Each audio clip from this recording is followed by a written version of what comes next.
Pemusatan latihan perdana timnas Indonesia asuhan John Hartman kini mulai menarik perhatian menjelang tampil di ajang FIFA Series ini di Jakarta. Nama Elkan Bagot kini terus menjadi sorotan dari para penggemar karena akhirnya bisa kembali ke skuad Garuda. Video momen oleh Romeni yang sudah ikut tiba di Jakarta untuk kembali membela skuad Garuda langsung ikut disambut para penggemar. Sosok Rafael Struwijk kini kembali menjadi perbincangan di beberapa kalangan penggemar karena kembali harus absen dari skuad Garuda.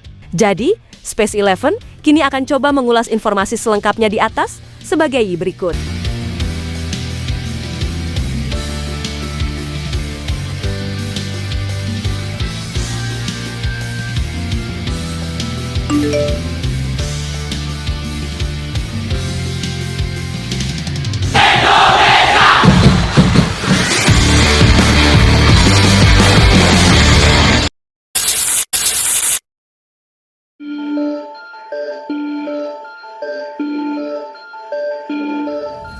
Bintang timnas Indonesia, yaitu Elkan Bagot kini diketahui sudah mendarat dan bergabung ke skuad Garuda di Jakarta menjelang FIFA Series ini. Kabar ini diungkap oleh akun Instagram Timnas Indonesia yang mengunggah kedatangan sang pemain di hotel. Akun tersebut mengunggah video Elkan Bagot memakai baju putih dengan celana hitam dan membawa koper. Ia terlihat sumringah dan bangga karena bisa kembali ke skuad Garuda. Datangnya bek jangkung tersebut pun disambut antusias oleh pendukung Timnas Indonesia, sebab ia sudah absen membela skuad Garuda sejak lama. Terakhir kali Elkan Bagot mengenakan seragam tim merah putih adalah ketika turnamen Piala Asia di tahun 2023 yang lalu. Setelah itu, ia tidak pernah dilirik lagi oleh Coach Shin Tae-yong karena sempat tidak memenuhi panggilan untuk ajang babak playoff Olimpiade di Paris kala itu. Di era Patrick Kluivert pun, nama Elkan Bagot sempat menjadi perbincangan apakah bakal comeback kala itu atau tidak. Akan tetapi, dirinya juga tidak pernah masuk ke dalam skuad. Kini di era baru bersama John Hartman, Elkan Bagot akhirnya menampakkan diri setelah sekian lama absen. Adapun Elkan Bagot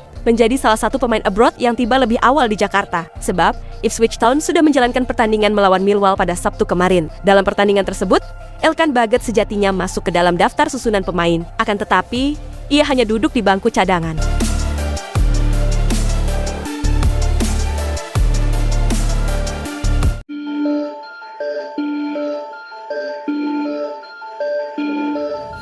Timnas Indonesia kini akhirnya mulai berkumpul untuk persiapan menghadapi FIFA Series yang digelar di Jakarta dari 27 hingga 31 Maret ini. Setelah menjalankan pertandingan bersama klub masing-masing, maka para pemain Timnas Indonesia ini yang dipanggil mulai berkumpul di Jakarta. Tidak buang-buang waktu lama, pemain Timnas Indonesia itu pun langsung dijadwalkan berlatih pada di Senin sore nanti. Ya, hari ini anak-anak malam datang, besok sudah mulai latihan sore. Seluruh pemain Timnas Indonesia akan komplit tanggal 23. Ucap Ketua Badan Tim Nasional yaitu Sumarji. Ya, FIFA Series ini menjadi awal penting bagi Timnas Indonesia untuk menghadapi kalender padat di tahun ini. Di mana di tahun ini Timnas Indonesia akan bertarung di dua turnamen bergengsi di Asia Tenggara, yaitu seperti Piala AFF dan FIFA ASEAN Cup. Di FIFA Series ini, Timnas Indonesia pun akan menghadapi ST Kitts and Nevis, Bulgaria, dan Kepulauan Solomon. Di laga pertama, Timnas Indonesia akan berjumpa ST Kitts and Nevis, sedangkan Bulgaria berjumpa Kepulauan Solomon. Ya, setelah itu, pemenang dari dua duel tersebut akan berjumpa di babak final. Sedangkan tim yang kalah akan memperebutkan posisi ketiga. Penampilan Timnas Indonesia di FIFA Series ini akan juga menjadi ujian bagi John Hartman sebagai arsitek baru Timnas Indonesia. Dalam hal ini, racikan John Hartman menarik untuk dinantikan di dua laga yang dimainkan di FIFA Series ini. Skuad Timnas Indonesia untuk FIFA Series ini pun masih didominasi nama-nama yang selama ini menjadi langganan di Timnas Indonesia. Mulai dari Emil Audero dan Kevin Dix di lini belakang, hingga Olo Romeni dan Ramadan Sananta di lini depan. FIFA Series ini juga menjadi momen kembalinya Elkan Bagot ke skuad Indonesia, di mana bek Timnas Indonesia itu yang berkiprah di Inggris sudah lama tidak masuk skuad Timnas Indonesia di pertandingan sebelum-sebelumnya.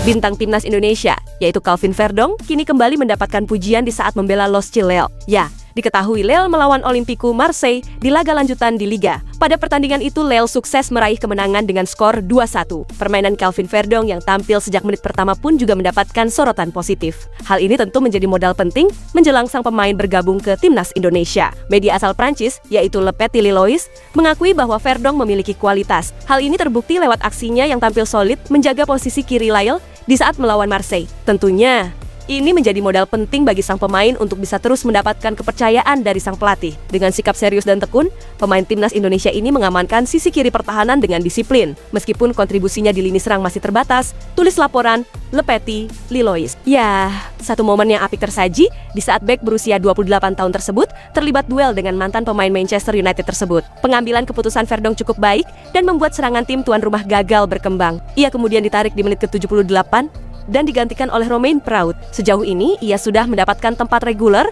dan bermain dalam 13 laga di Liga 1. Meski tampil cukup baik, ada beberapa catatan untuk Verdong di laga tersebut. Salah satunya, karena ada beberapa momen di saat ia melakukan pelanggaran yang bisa saja merugikan Lille. Bahkan, ia mendapatkan kartu kuning di menit ke-13. Dan ini tentu cukup berbahaya bagi timnya. Apalagi, pemain kelahiran Dordrecht tersebut cukup rajin terlibat duel dengan pemain lawan dan kartu kuning kedua tentu akan merugikannya. Beberapa keputusan wasit telah dipersoalkan oleh kubu Marseille. Begitu peluit akhir dibunyikan. Nathan Guy, Calvin Verdong, dan Hakon Herolsen adalah nama-nama yang disebutkan. Kali ini, keputusan memang tampaknya menguntungkan mereka.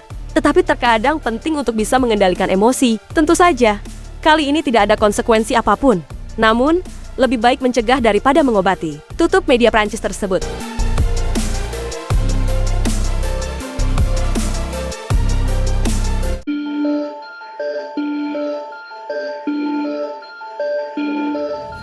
Sosok Rafael Struijk diketahui sempat menjadi langganan di timnas Indonesia. Tidak hanya itu, Rafael Struijk bahkan cukup bisa diandalkan di lini depan tim merah putih. Namun, belakangan ini performa Rafael Struijk disebut cukup mengecewakan. Jangankan untuk kembali menembus timnas Indonesia, di mana untuk mendapatkan menit bermain di Dewa United pun, Rafael Struijk cukup kesulitan. Presiden Dewa United, yaitu Ardian Satyanegara, menegaskan bahwa pihaknya tidak pernah mencampuri keputusan teknis yang menjadi kewenangan pelatih. Hal itu termasuk mengenai keputusan untuk tidak memberikan kesempatan bermain yang cukup kepada Rafael Struijk. Semua kembali ke pelatih.